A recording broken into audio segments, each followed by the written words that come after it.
கிரீஷ் கர்னாட் எழுதின நாகமண்டலா ஒரு செம்ம இன்ட்ரெஸ்டிங்கான கதை. இதுல 2 நாட்டுப்புற கதைகளை ஒன்னா சேர்த்து ஒரு அழகான நாடகமா கொடுத்திருக்காரு. கதைப்படி ராணிங்கிற ஒரு பொண்ணு அப்பண்ணா அப்படிங்கிறவன கல்யாணம் பண்ணிக்கிறா. ஆனா அந்த அப்பண்ணா ஒரு சரியான ஆளு கிடையாது. கல்யாணத்துக்கு அப்புறம் அவளை வீட்டுக்குள்ளேயே பூட்டி வச்சுட்டு ஒரு விலைமாது கூடவே சுத்திட்டு இருப்பான். ராணிக்கு வெளி உலகமே தெரியாது. ரொம்ப பாவம் அவ.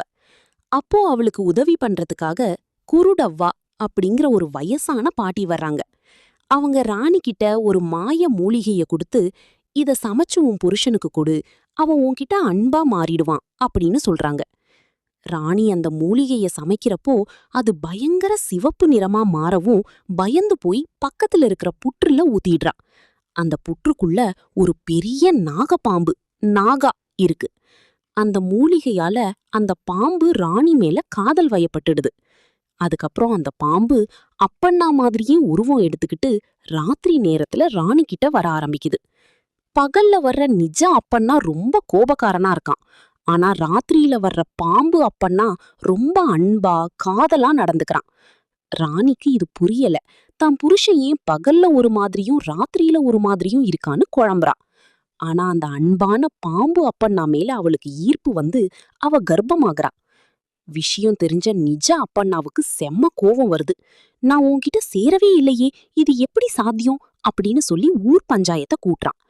அந்த காலத்து முறைப்படி ஒரு பொண்ணு அவளோட கற்பை நிரூபிக்கணும்னா எரியற இரும்ப தொடணும், இல்லைன்னா பாம்பு புற்றுல கை வைக்கணும்.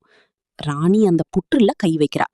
அப்போ அந்த நாகப்பாம்பு அவளுக்கு எந்த தீங்கும் செய்யாம அவளோட கழுத்துல ஒரு மாலை மாதிரி வந்து விழுது. இத பார்த்த ஊர் மக்கள் ராணி ஒரு தெய்வ பிறவி அப்படின்னு அவளை கொண்டாட ஆரம்பிச்சிடுறாங்க. நிஜ அப்பண்ணாவுக்கும் வேற வழி இல்லாம அவளை ஏத்துக்கிறான். ஆனா அந்த நாகப்பாம்பால அவளை மறக்க முடியல.